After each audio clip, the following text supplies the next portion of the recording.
पोहोचायला आम्हाला रात्रीचे 12 वाजले होते, म्हणून आम्ही मावशीच्याच घरी थांबलो. आणि सकाळी मावशीनी मस्त चहा नाश्ता करून इथं स्वयंपाक करत होती माझी भाऊजाई आणि मावशी.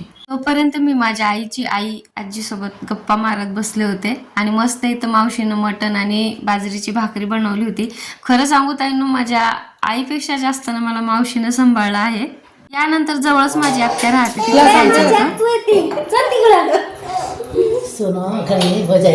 खरं तर आम्हाला सख्या आत्या नाही, पण ह्या माझ्या सख्या आत्यांपेक्षाही खूप जास्त जीव लावतात. माझ्या सर्वच आत्या बरं का. खूप दिवसातून भेटले होते, खूप छान वाटत होतं. हळदी कुंकू दिला आत्याने, परत आम्हा दोघींना सुद्धा साडी दिली, भाऊजाईला पण. आणि त्यानंतर मी गेले माझ्या माहेरी. इथं माझी आजी, काका, काकू सगळे होते आणि समोरच शेत असल्यामुळे मस्त आम्ही हरभरा खाल्ला इथं. 1-1.5 तासात मला लगेच माझ्या सासरी निघायचं होतं. आपली इच्छा असो नसो, पण जावं तर लागतच ना. तर याचा पुढचा व्लॉग नेक्स्ट व्लॉग मध्ये आवडल्यास लाईक आणि सबस्क्राईब करायला विसरू नका.